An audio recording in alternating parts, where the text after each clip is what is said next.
This? It's not on you. It's on our little spider friend.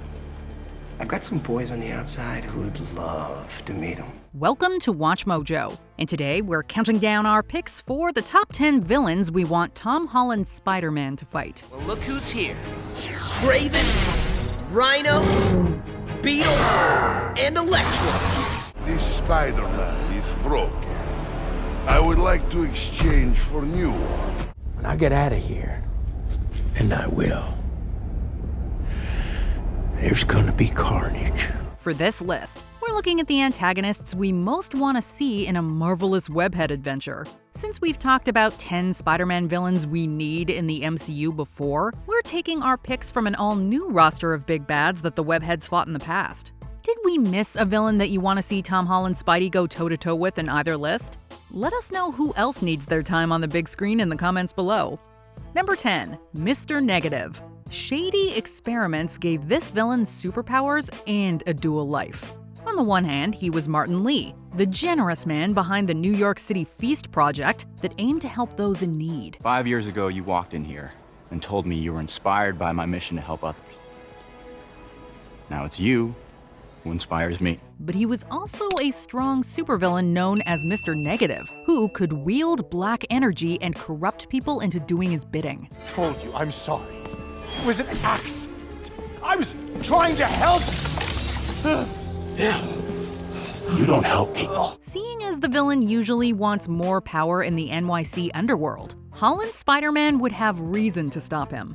Mr. Negative's ability to corrupt people and fight Spider-Man would make him an incredibly tough challenge. But if Holland can stay positive, he might be able to defeat this villain. Why do you insist on trying to save this piece of scum? I'm trying to save you, Martin. Don't let revenge win. Number 9. Morlun, or Morlun. While Morlun may not be a household name, after all, I'm not even sure how to pronounce it, the multiverse and hero rivalry aspects of his story have made him worthy of recognition. Not only does this villain love to steal life force from spider people, but he also has multiple abilities that make him very dangerous in a direct fight. Morlun's also traveled across the multiverse itself just to hunt different versions of the web-slinger. His inclusion in a Holland story could easily open up the door for a Spider-Verse crossover. Are you from another dimension? Like a parallel universe where things are like this universe but different? And you're Spider-Man in that universe, but somehow traveled to this universe, but you don't know how? Wow, that was really just a guess? Morlun's hunt for webhead variants could lead the MCU Spider-Man to team up with Maguire's Spidey, Garfield's Peter, Miles Morales, and more. With the concept of the multiverse becoming increasingly more important, now is the perfect time for Morlun to appear in a mainstream movie. We tampered with the stability of space-time. The multiverse is a concept about which we know frighteningly little. Number 8. Aleksei Sytsevich, also known as the Rhino. The last version of the Rhino to appear in live action was a complete joke. But he could repair his damaged reputation in a Holland outing. With the help of scientific experiments in a big rhino suit, Aleksei became fast and strong enough to wreck the webhead. While he can be portrayed as a mindless musclehead, there are versions of the character that are stuck in the suit. You will never be able to remove it. But it's tough, right, Doc? Indeed. But your skin will fuse to the armor. A thick titanium resin armor.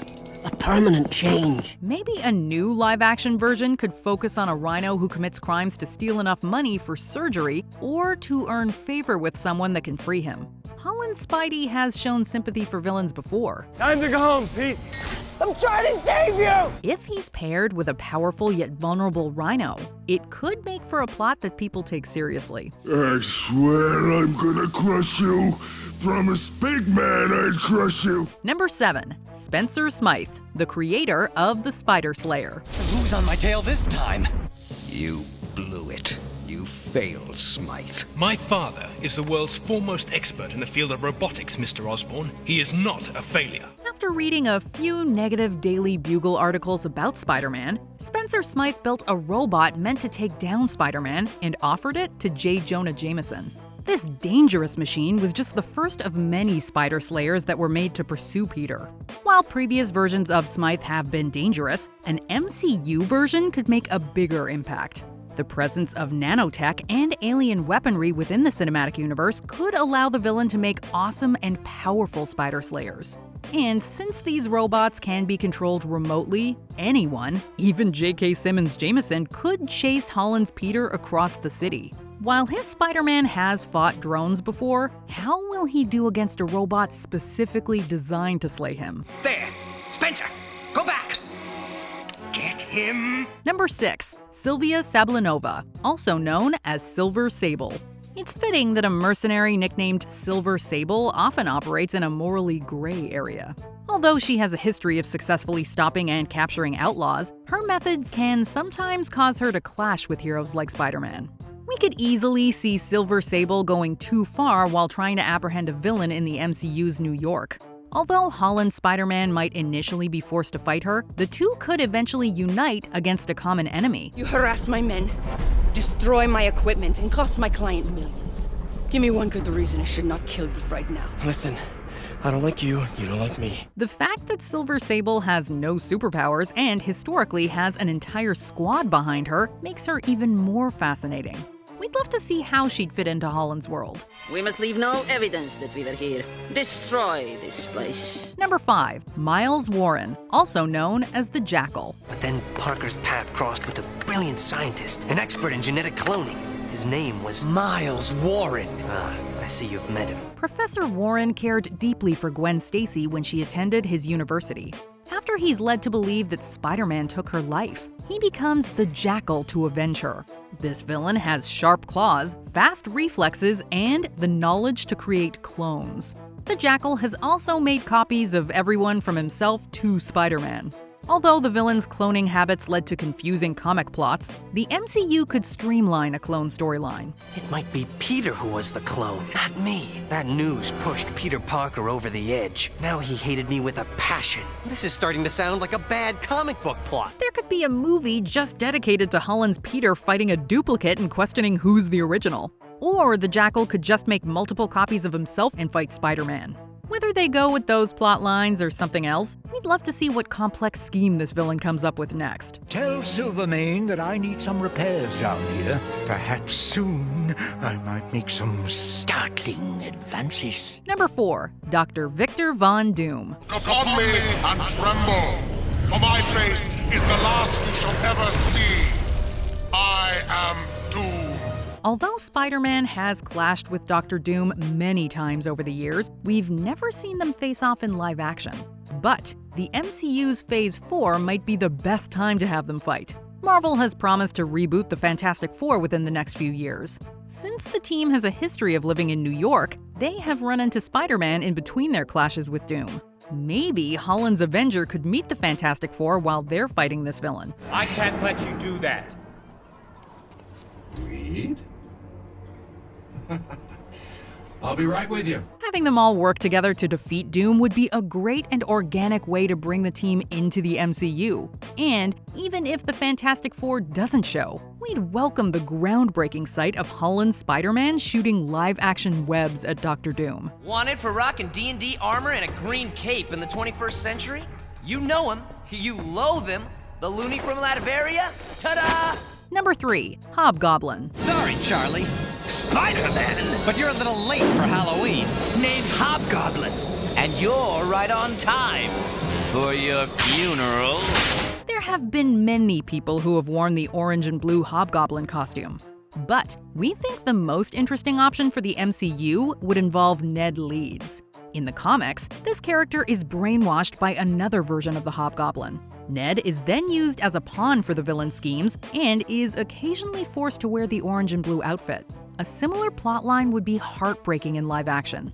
Holland's Peter and the MCU Ned have been inseparable since they first appeared together on screen. Like if you're stuck in a burning building, I could tell you where to go because there'd be screens around me and I could, swivel around them because I could be your guy in the chair. Ned, I don't need a guy in the chair. If this version of Spider-Man found out his closest ally was being brainwashed into being Hobgoblin, it would utterly break him.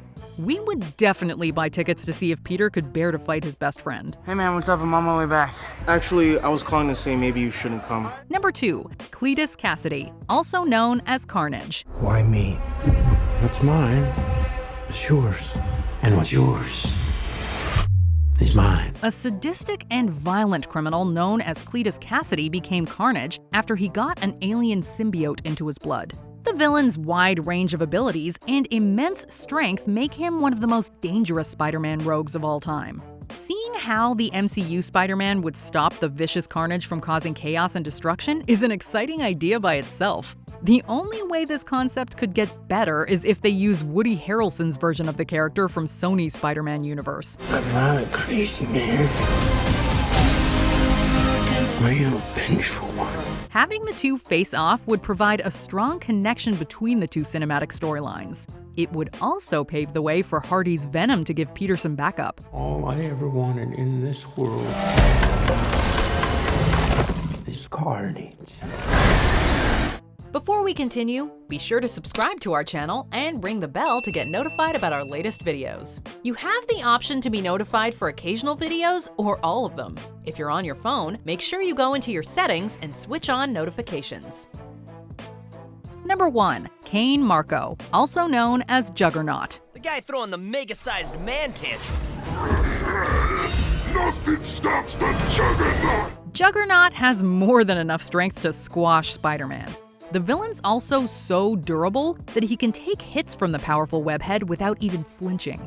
It usually takes every bit of Spider-Man's cunning and strength to stop the Juggernaut. Nothing stops the Juggernaut!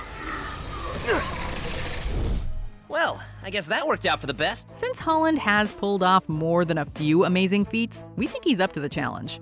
We'd welcome any variant of Juggernaut in a Spider-Man film. However, our personal pick would bring in the version of the villain that appeared in Deadpool 2. While we don't know if the mouthy merc would be much help, he would probably talk to us about the battle in real time. Seeing a Juggernaut versus Holland Spider-Man matchup with Deadpool commentary would be a dream come true. You probably get this a lot, but I am a huge fan. Uncanny X-Men 183, Thor 411, X-Men Unlimited 12. It has always been a dream of mine to see my face reflected in your helmet. Do you agree with our picks? Check out this other recent clip from WatchMojo. And be sure to subscribe and ring the bell to be notified about our latest videos.